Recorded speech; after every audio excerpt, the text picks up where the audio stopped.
वो पूरी हो। ज्ञान के प्रति हर व्यक्ति के अंदर आस्था होनी चाहिए।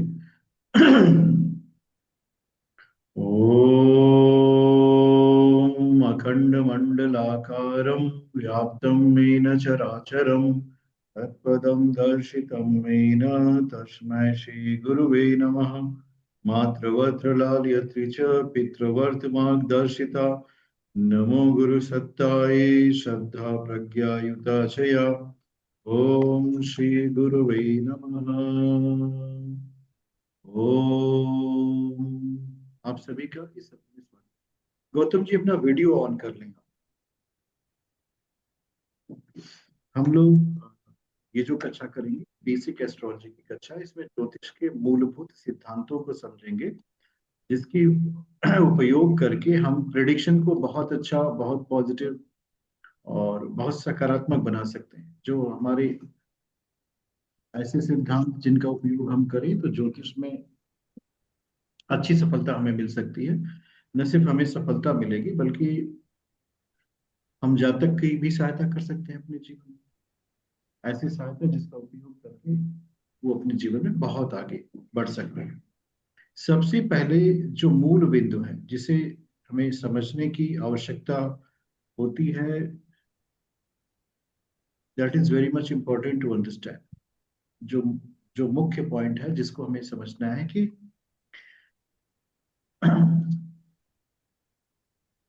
अगर उन मूल बिंदु को हम समझें, सबसे पहले हम जो समझेंगे वो समझेंगे राशि का कॉन्सेप्ट।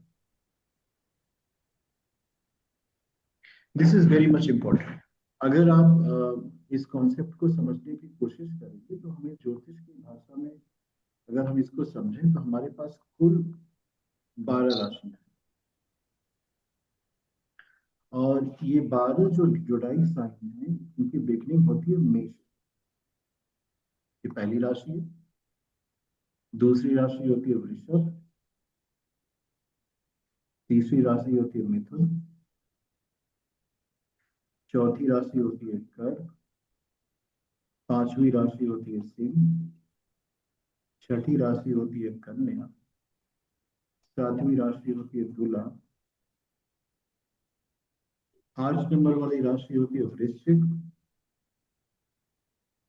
9 नंबर की राशि धनु। 10 नंबर मकर। 11 नंबर कुंभ। और 12वें नंबर पे मीना थी। इसको समझना बहुत आवश्यक है। This is the first thing जिसको आप अगर अच्छे से समझो तो आपको लाइफ को समझने में बहुत आसानी है। You have very much strong positivity towards understanding the person. हमारा जो उद्देश्य होता है ना कि हम ज्योतिष को समझे, व्यक्ति को समझे। तो ज्योतिष को समझे और व्यक्ति को समझे, दोनों में कोई डिफरेंस नहीं है। They both are similar thing. अगर आप व्यक्ति को समझते हैं तो ज्योतिष को समझने में बहुत आसानी होगी। It will become very much better for you. It will not create any kind of tension. तो अब ये राशि का कॉन्सेप्ट क्या है? What is the concept behind the राशि? राशि को अगर हम समझने की, तो ये कॉन्सेप्ट है क्या, ये बनता कैसे है? पर्टिकुलरली कोई इवेंट जब हमारे यूनिवर्स में होता है तो उसका एक प्लेस होता है, एक स्थान होगा। कोई भी घटना बिना स्थान के नहीं हो सकती। जिस तरह हमारे पास अगर आप देखेंगे ना तो हम लोगों के पास एक कॉन्सेप्ट आता है टाइम जोन का। इंडियन टाइम जोन क्या है, यूके का टाइम जोन क्या है। उसी तरह जो ब्रह्मांडीय टाइम जोन होता है उसका प्लेसमेंट ये राशियां करती हैं। राशियां कैसे प्लेसमेंट करती हैं ये भी बहुत इंपॉर्टेंट है अंडरस्टैंड। कि राशि जो है किसी भी चीज को किस तरह प्लेस करेगी। तो जो हमारा कॉन्सेप्ट होता है कि हम जो है यूनिवर्स को कुछ इस तरह मान लें, बिल्कुल इसी तरह एक सर्कल है। और इसको हम डिवीजन करते हैं। डिवीजन अगर आप 4 पार्ट्स में करोगे तो कुछ इस तरह दिखाई देगा। अभी आप क्या करो, इसको थोड़ा और रिफाइन करके डिवाइड करो।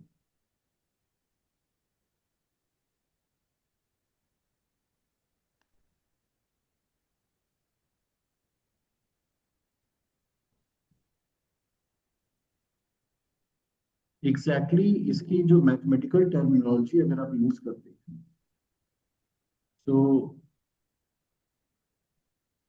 आप, दिस इज 0 डिग्री, ये 30 डिग्री होगा, this is 60 degree, this is 90 degree, this is 120 degree, this is 150 degree, ये 180 डिग्री है, ये 210 डिग्री है, 240 डिग्री, 270 डिग्री, 300 डिग्री, 330 डिग्री।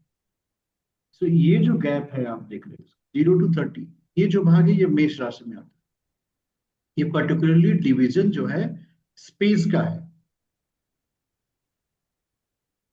और राशियां जो हैं वो लोकेशन को बताती हैं। किसी भी पर जो कोई भी स्थान जो 0 to 30 डिग्री के अंदर आएगा वो मेष राशि के अंदर आएगा। अगर आप 30 to 60 डिग्री में जाओगे तो वृषभ, 60 to 90 में जाओगे तो मिथुन, और इस तरह ये जो स्थान है ये बदलते रहते हैं। कोई भी व्यक्ति स्पेसिफिकली अगर इनको समझने की कोशिश करेगा, इन स्थानों में परिवर्तन नहीं होता। मेष, वृषभ, मिथुन, फिर कर्क, चौथे नंबर की राशि, पांचवें नंबर की राशि सिंह हो गई, छठे नंबर की राशि कन्या हो गई, फिर तुला, वृश्चिक,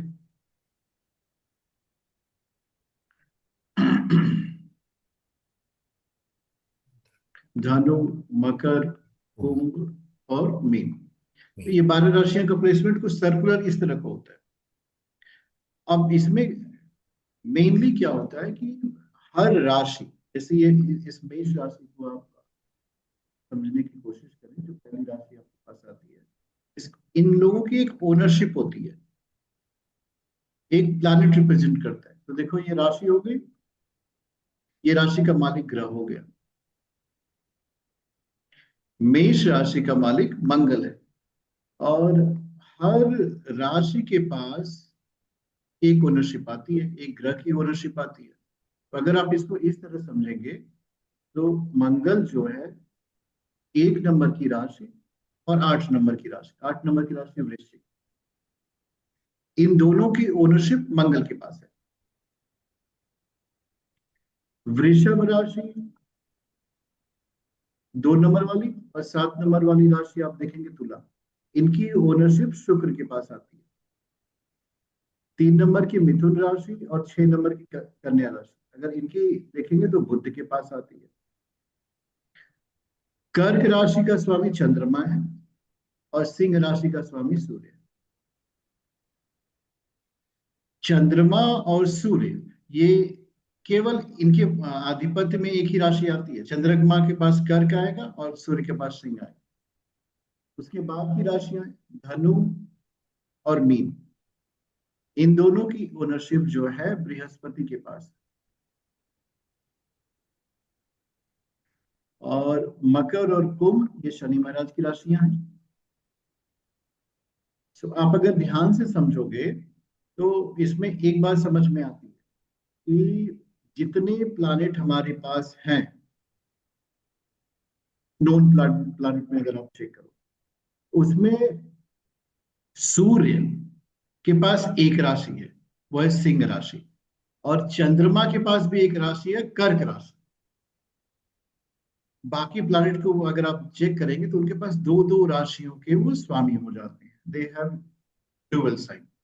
अब ये जो राशि, राशि का स्वामी, राशि हो गई आपके पास, राशि का स्वामी हो गया। तो सबसे इंपॉर्टेंट एस्पेक्ट ये होता है कि हम जब राशि के स्वामी के साथ अपने आप को जोड़ते हैं तो समझने का विषय ये होता है कि हमें बहुत सारी चीजें समझने की आवश्यकता पड़ती है टू अंडरस्टैंड। अगर हम उन चीजों को समझ लें तो हमें बहुत प्रॉब्लम नहीं होगी। अगर आप नहीं समझेंगे then there is a problem. तो राशि, राशि का स्वामी, ये कॉन्सेप्ट हमें 1 2 बार 3 बार रिवाइज करना चाहिए। किस राशि का स्वामी कौन सा ग्रह है, अगर इस कॉन्सेप्ट को आप रिवाइज नहीं कर पाते हैं, it become very much problematic for you, ये आपके लिए अच्छी नहीं है। कारण क्या है कि अगर राशि, राशि का स्वामी आपको याद नहीं हुआ तो क्या होगा, तब आप प्रिडिक्शन नहीं कर पाएंगे।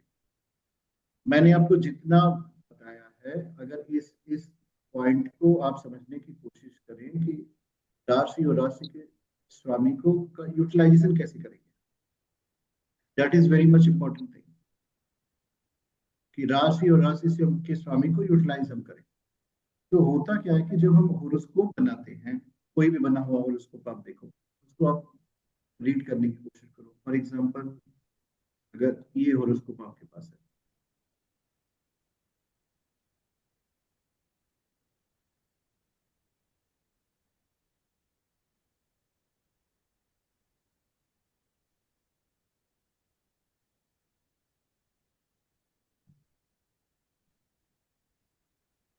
आप लोगों को होरोस्कोप दिख रहा है?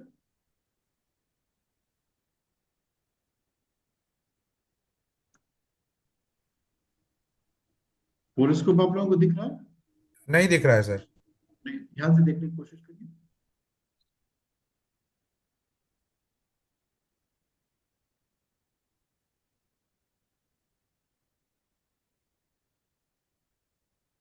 अभी दिख रहा होगा, देखिए। जी सर, आ गया सर। आ गया।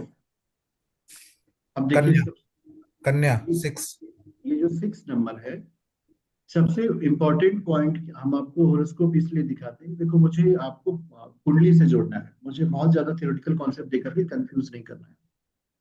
जब भी हम राशियां लिखते हैं, राशियां, ये जो जोडाइक आपका होरोस्कोप डिपिक्ट करता है ना, ये नंबर्स के फॉर्म में डिपिक्ट करता है। ये इंपॉर्टेंट पॉइंट हमेशा याद रखना चाहिए कि कभी भी कुंडली में राशि लिखी नहीं जाती, राशि के नंबर, 6 नंबर है, ये 6 नंबर कन्या राशि को डिपिक्ट करेगा। जहाँ पे 1 नंबर लिखा होगा, ये देखो मेष राशि,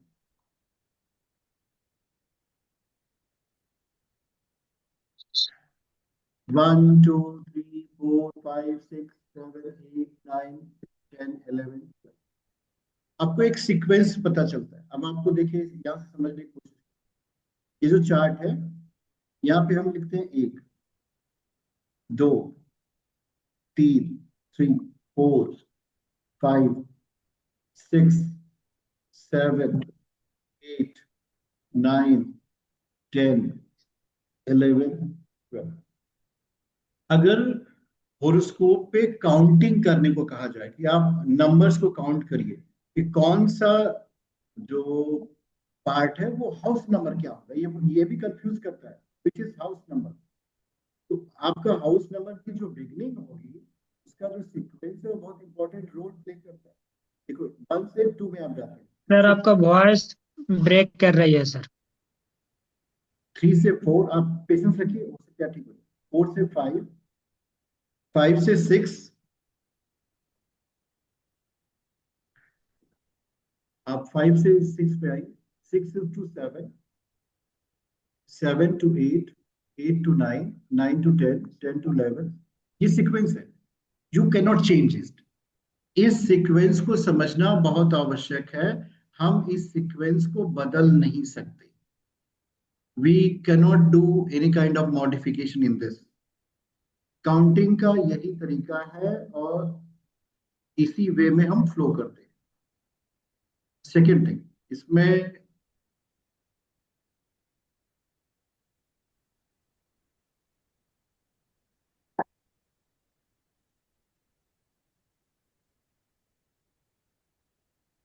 किसी भी होरोस्कोप में जो कुंडली के घर होते हैं, एक टर्म यूज किया जाता है, इंग्लिश में हम लोग उसको बोलते हैं हाउसेस। हाउसेस, घर, भाव, इन तीनों का मतलब एक ही है। हाउसेस, घर और भाव, ये तीनों एक ही कॉन्सेप्ट को डिपिक्ट करते हैं। कोई भी कुंडली का पहला हाउस यही होगा, फर्स्ट हाउस। कुंडली किसी भी लग्न की बन जाए, और कुल हमारे पास जो कुंडलियां बनती हैं वो 12 लग्न की ही बनती हैं। आपके पास कुल कितनी राशियां हैं? 12। 12 में से कोई एक राशि, एक नंबर यहाँ पे लिखा होगा। इसका मतलब कुल हमारे पास जितनी कुंडली बनेगी वो 12 राशियों की ही बन पाएगी। 12 से ज्यादा राशियों की कुंडली कोई नहीं बनती है, हमेशा याद रखिएगा। कुल कुंडली जो बनती है 12 राशियों की ही कुंडली बन सकती है। दूसरी बात, हाउसेस फिक्स होते हैं। हाउसेस को आप बिल्कुल बदल नहीं सकते। घर जो है वो नहीं बदलेंगे, घर फिक्स होगा। ये पहला हाउस है, ये दूसरा है, ये तीसरा है, ये चौथा है, ये पांचवा, ये छठा, ये सातवां, आठवां, नौवां, 10वां, 11वां, 12वां। अब इनमें हमें हमको करना क्या है, देखो इसको और थोड़ा सा हम लोग डिफाइन कर दें।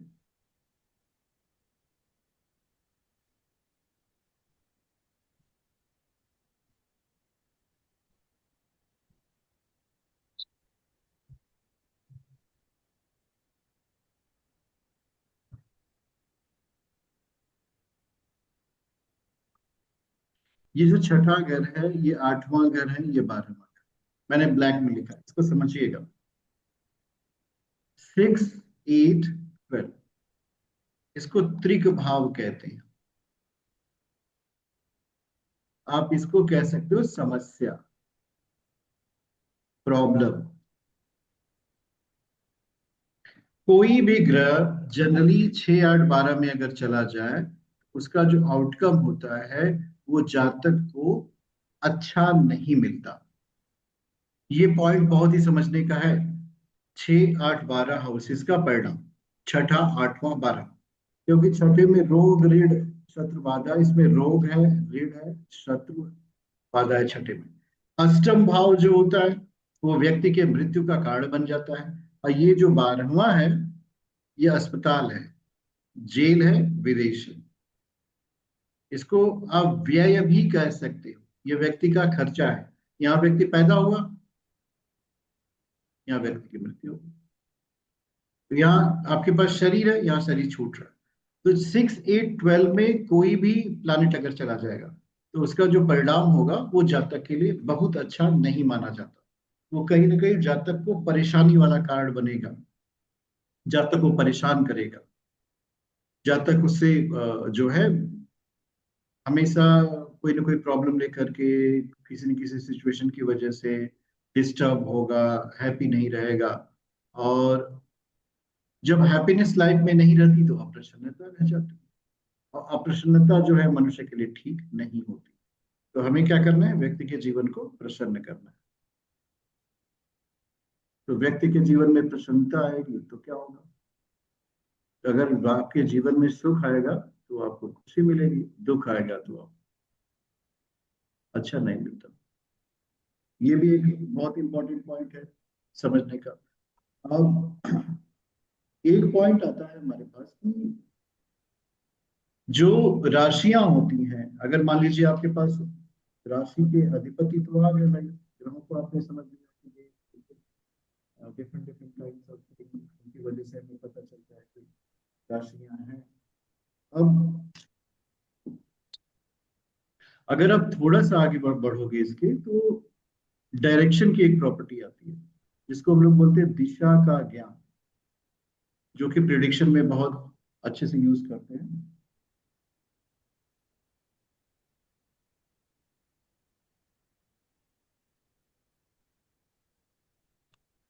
इसको अगर आप पॉजिटिवली यूज करोगे तो बहुत अच्छे से आपको समझ में आ जाएगा। जहां भी हम नंबर 1 यूज करें, अगर हम कहते हैं 1 नंबर की राशि, तो उसको हमें समझना है मेष राशि। 1 नंबर की राशि जो मेष राशि होती है वो पूर्व दिशा की स्वामी होती है। और नंबर 2 की राशि, एक के बाद 2 आता है, वृषभ राशि। आप इसको लिख डालिए, आपको याद होगा गौतम जी, राइट इट। जितना लिखेंगे उतना आपको अच्छा लगेगा। 3 नंबर की राशि मिथुन राशि। हम चाहते तो इसको बना सकते थे और आपको शो कर सकते थे, पर जब हम किसी बात को लिखते हैं तो वी मेमोराइज इट। अब देखो आपके पास जो बचता है, अगर इसको आप पॉजिटिवली देखोगे तो 1,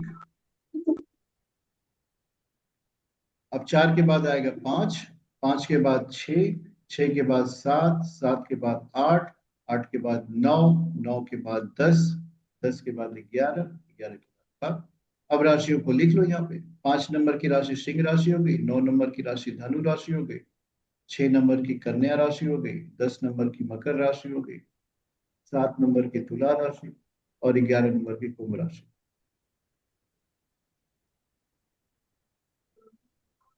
8 नंबर की वृश्चिक राशि, 12 नंबर की मीन राशि।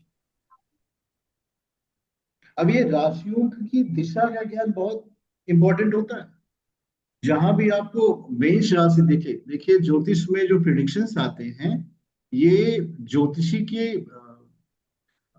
कैलिबर पे डिपेंड करता है कि वो कितना अच्छे से वहां से प्रिडिक्शन निकाल सकता है।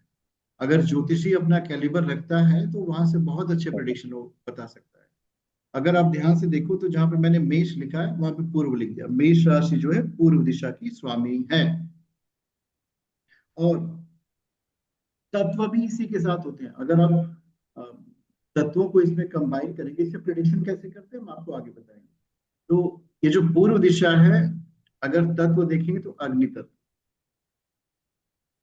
फायर एलिमेंट इसको कहा जाता है। We call it fire element.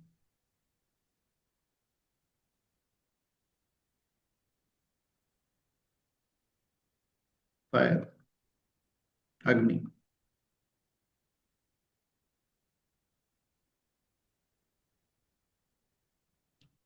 सो ये मेष सिंह धनु राशि जो है अग्नि तत्व की राशि होगी। इसके आगे आप पहुंचिए, पृथ्वी, ये अर्थ एलिमेंट है आपका। इसके आप आगे जाएंगे तो वायु और जल, ये एयर एलिमेंट है, ये वाटर एलिमेंट। अब अगर हम फायर एलिमेंट की बात करें तो अग्नि के जो गुण होते हैं, उग्रता होती है, ऊष्मा होती है। अग्नि का एक और भी गुण होता है परिवर्तनशीलता। फायर को अगर आप कोई प्रॉब्लम देंगे तो वो उसको ट्रांसफॉर्म कर देगी, ट्रांसफॉर्मेशन होता है। तो ये जो 3 राशियां हुई मेष सिंह धनु, इसमें ट्रांसफॉर्मेशन की एबिलिटी होती है। और जो ट्रांसफॉर्मेशन की एबिलिटी होती है ये लॉन्ग टर्म में बहुत बेनिफिशियल होती है। The things can be transformed also and the things can make the life also very much better. उसी तरह पृथ्वी तत्व की राशियों में जाओगे, पृथ्वी का जो गुण होता है सबसे पहला होता है पेशेंस, धैर्य।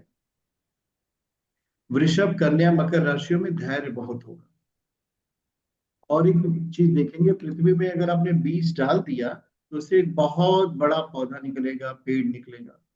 ठीक इसी तरह पृथ्वी तत्व की राशियों में क्रिएशन की एबिलिटी होती है। अग्नि तत्व ट्रांसफॉर्मेशन करता है, ट्रांसफॉर्म कर देगा पूरी तरह से। और पृथ्वी तत्व क्रिएट करता है, रचनात्मक कौशल जिसको कहा जाता है। इनको देंगे कुछ, ये बना देंगे कुछ। आप ये इनके अंदर बहुत होता है। एयर एलिमेंट में जाओगे तो ये जो एयर एलिमेंट बताता है कल्पना, सृजनात्मकता। जितने भी लेखक होंगे, राइटर होंगे, न्यू क्रिएशन वाले होंगे, सब एयर एलिमेंट के होते हैं। बट इनमें स्थिरता नहीं होती। एयर एलिमेंट की राशियों में स्थिरता न होने के कारण अगर आप इनको कोई ऐसा काम देंगे जिसको ये एक जगह स्थिर होकर करे, it will be very much challenging for them, because ये स्थिर नहीं हो सकते। दे can not B put at one place.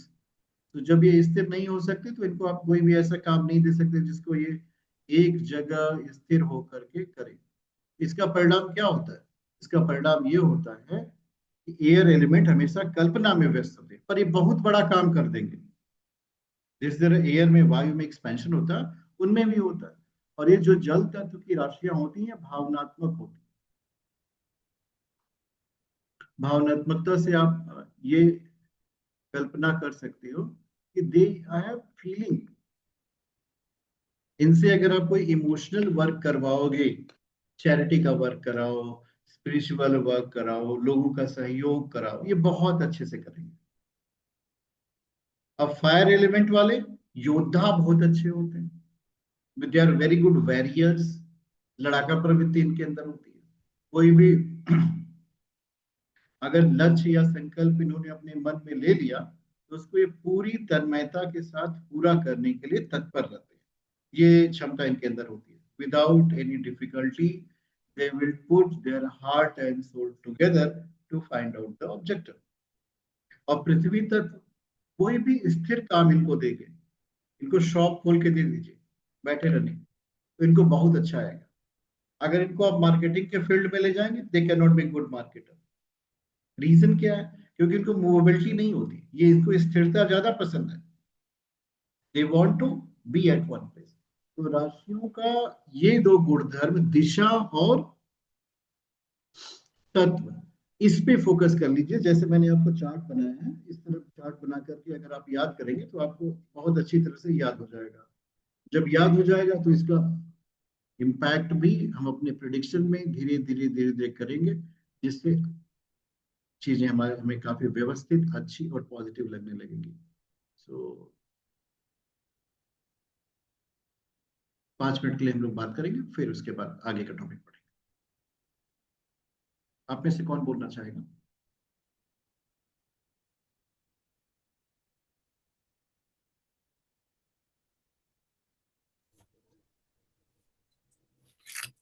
क्या चीज पे सर? कोई भी 5 मिनट तक मैंने आधे घंटे तक बोला, तो आधे घंटे के बोलने के बाद मेरी इच्छा होती है 5 मिनट हम किसी को बोलने दें। गौतम जी, आपको मेरी आवाज सुनाई दे रही यस सर, यस सर। है? कैसे हैं आप? कहाँ से हो?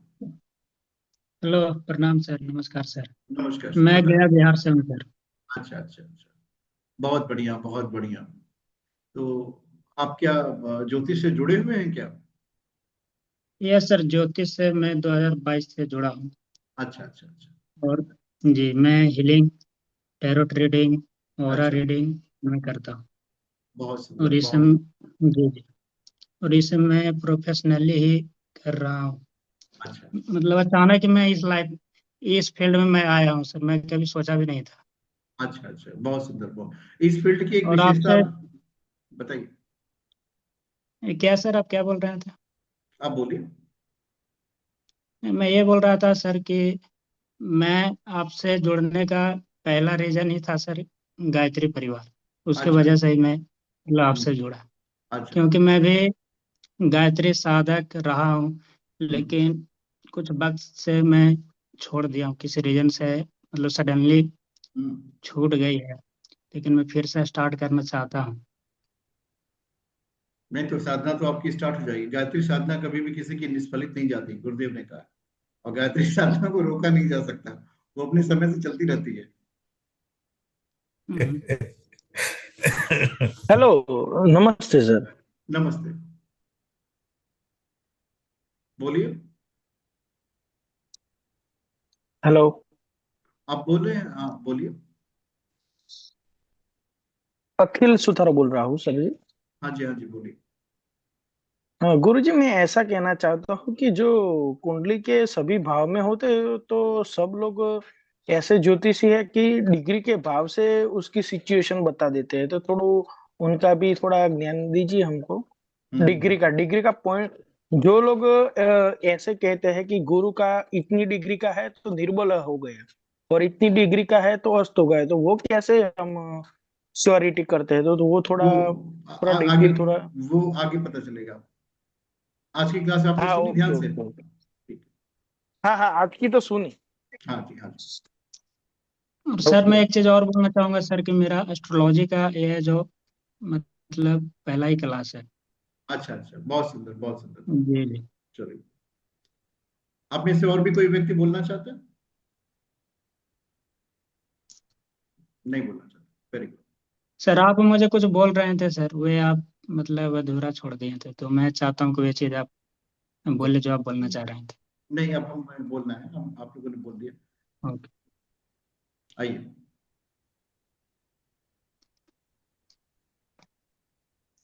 अब हम लोग आगे की तरफ बढ़ते हैं। देखिए, मेरे क्लास का एक सिस्टम होता है। One of the important thing कि हम खुद भी बोलते हैं, हम दूसरों को भी बोलने देते हैं। आधे घंटे तक हम बोलेंगे, फिर 5 मिनट आपको। कारण क्या है कि वन वे ट्रैफिक मुझे भी कभी पसंद नहीं आता कि सिर्फ एक ही व्यक्ति बोलने लगे, दूसरा ना बोलने। और ये ज्ञान पूरी तरह से सुनने बोलने से ही चलता है। अब आगे की तरफ हम लोग बढ़ेंगे। अब थोड़ा सा आगे की तरफ हम लोग बढ़ते हैं, और पहले पीछे जाएंगे एक बार, फिर हम लोग आगे की तरफ बढ़ेंगे। यहाँ पे।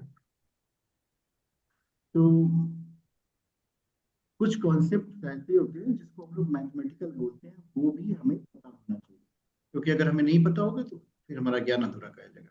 ये जो पूरा सर्किलर 360 डिग्री का है, और इसको अगर हम लोग 12 से डिवाइड करें तो हमारे पास बचते हैं 30 डिग्री। तो एक राशि जो है उसका मैथमेटिकल वैल्यू 30 डिग्री होता है। This is the concept which we have to keep in mind. एक राशि 30 डिग्री की होती है। एक बिंदु और भी हम आपको बता दें, उसको भी आप बहुत समझने की कोशिश करिएगा कि हमारे पास जैसे ये जो ज्योतिष होती है त्रिस्कंधात्मक होती है, 3 स्कंद होते हैं, सिद्धांत, संगीता, पूरा। इसके बाद 5 भी बना दिए गए हैं, बट हमारा जो सिद्धांत, संगीता, पूरा। तो बेसिकली अभी जो शास्त्र हम लोग पढ़ते हैं, पूरा शास्त्र ही पढ़ते हैं, और जो फोकस लोगों का हो गया कि उन्होंने सिद्धांत को भुला दिया, संगीता को भी भुला दिया। अभी क्या करते हैं, ओनली फलादेश। और फलादेश किसका करते हैं हम लोग? ग्रह, नक्षत्र, राशि का मानव पर बनने वाले प्रभाव, मानव पर प्रभाव, ये फलादेश के अंदर आ जाता है। सो ये जो है ज्योतिष का ओनली 5% पार्ट है। अगर फलादेश को हम देखें तो ज्योतिष के 5% हिस्से में आता है, और बेसिकली फलादेश की जो टेक्निक होती है वो ज्योतिष के 10% हिस्से में ही है। 90% जो कैलकुलेशन वाला पार्ट होता है, पीपल फॉरगेट इट, उस पर कोई ध्यान नहीं देता। हमें उस पर भी फोकस करना है कि हम कैलकुलेटिव पार्ट को भी समझते हुए चलें। जब आप कैलकुलेटिव पार्ट को समझ के चलेंगे तो इससे होगा क्या कि आपको बहुत ज्यादा समस्या नहीं आएगी किसी भी बात को प्रिडिक्ट करने में, किसी बात को समझने में। अब मैंने आज आपको जो पढ़ाया उसको एक बार कोरिलेट कर लेते हैं कि हम उसको यूटिलाइज कैसे करेंगे। सो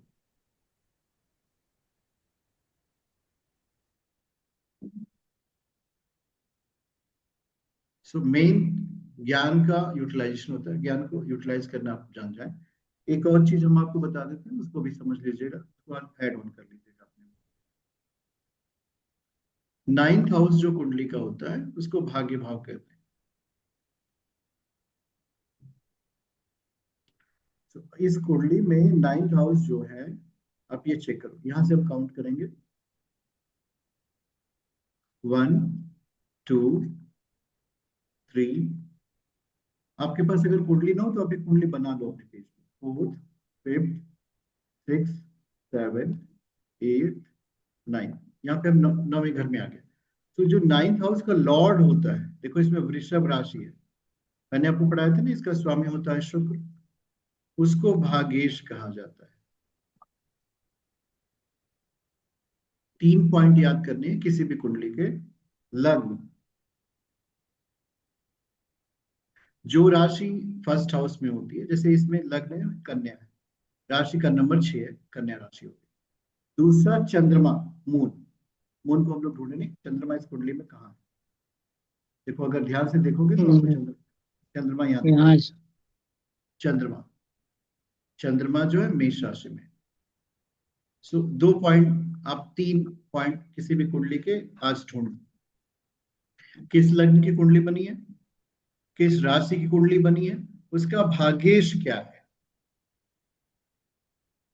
कुंडली के पहले घर में कौन सा नंबर लिखा है वो लग्न बताएगा, चंद्रमा के साथ कौन सा नंबर लिखा है वो राशि बताएगा, नवम भाव में जो नंबर लिखा है उसका स्वामी जो है भाग्येश।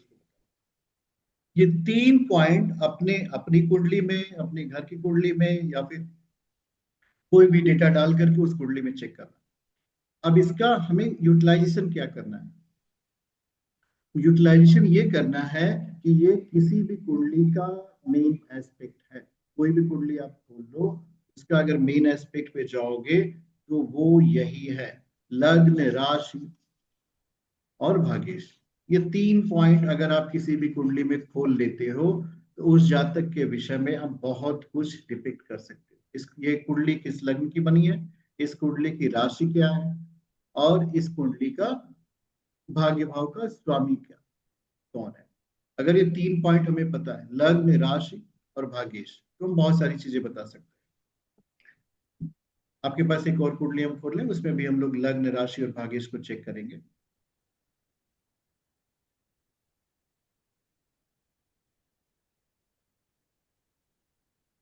ये देखिए, इस कुंडली में अगर हम फर्स्ट हाउस में जाते हैं तो यहाँ पे 3 नंबर लिखा हुआ, 3 नंबर हुआ मिथुन। तुम हाँ, ये इस कुंडली के लग्न मिथुन है।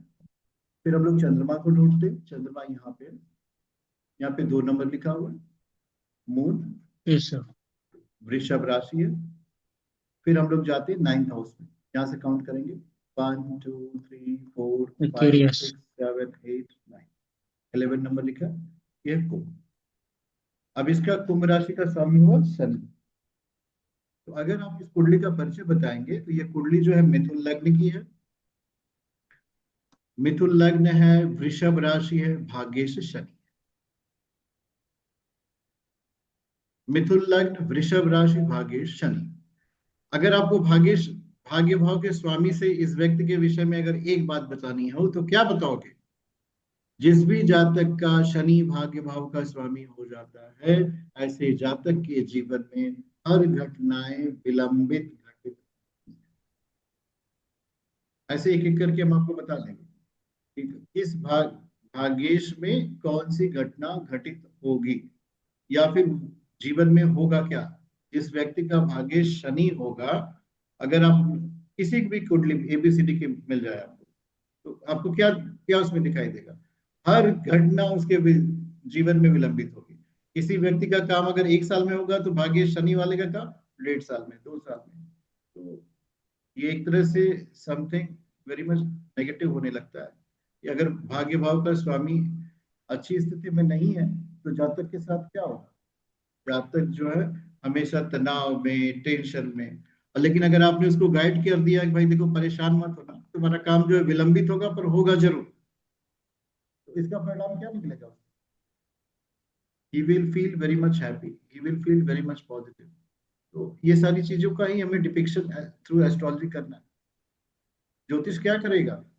ज्योतिष मनुष्य के जीवन में आने वाले भविष्य की घटनाओं का निरूपण नहीं करता, मनुष्य के जीवन में अच्छी अच्छी घटनाएं घटित करने का कारक बनता है। तो हमें ऐसे ज्योतिषी बनना है जो हम किसी व्यक्ति के जीवन को कर्मवादी बनाएंगे, उसको एक्शन ओरिएंटेड करेंगे, उसको डिप्रेस नहीं करेंगे, उसको मोटिवेट करके जीवन में आगे बढ़ाएंगे। कल मैंने आप लोगों को बोला था गायत्री मंत्र जप करने के लिए, आप लोगों ने किया था? जी सर। यस। आप सभी ने तो अभी हम किया लोग, था। बहुत अच्छा किया था। आप लोग म्यूट कर लीजिए, हमारे साथ 5 बार गायत्री मंत्र बोलेंगे, इसके बाद हम आज की कक्षा को यही समाप्त करेंगे। इसके रिकॉर्डिंग भी हम शेयर कर देंगे, आप लोग उसको 1 बार 2 बार फिर से और देख लीजिएगा। और पढ़ने में बहुत मेहनत मत करिएगा, मेरी रिकॉर्डिंग को देखते रहिए। जैसे ये कोर्स कंप्लीट होगा बहुत सारी चीजें आपको अपने आप अपने अंदर प्रस्फुटित होने लगेंगी। नेत्रों को बंद करेंगे, ध्यान करेंगे स्वर्ण सविता का। ओम भूर्भुवः स्वः तत्सवितुर्वरेण्यं भर्गो देवस्य धीमहि धियो यो नः प्रचोदयात्। ओम भूर्भुवः स्वः तत्सवितुर्वरेण्यं भर्गो देवस्य धीमहि धियो यो नः प्रचोदयात्। ओम भूर्भुवः स्वः तत्सवितुर्वरेण्यं भर्गो देवस्य धीमहि धियो यो नः प्रचोदयात्। ओम भूर्भुवः स्वः तत्सवितुर्वरेण्यं भर्गो देवस्य धीमहि धियो यो नः प्रचोदयात्। ओम द्यौ शांति अंतरिक्षगम शांति पृथ्वी शांतिरापः शांति औषधय शांति वनस्पतय शांति ब्रह्म शांति सर्व। ओम शांति शांति शांति सर्वांश शांति। ओम शांति। आप सभी इसी तरह समय पूर्वक कक्षा में जुड़ते रहें, ज्योतिष के ज्ञान को फैलाते रहें, अपने आप को प्रकाशित करते रहें। हमारी शुभकामनाएं आपके साथ है। ओम शांति। बेसिक की कक्षा डे आफ्टर टुमारो होगी और कल एडवांस की क्लास होगी।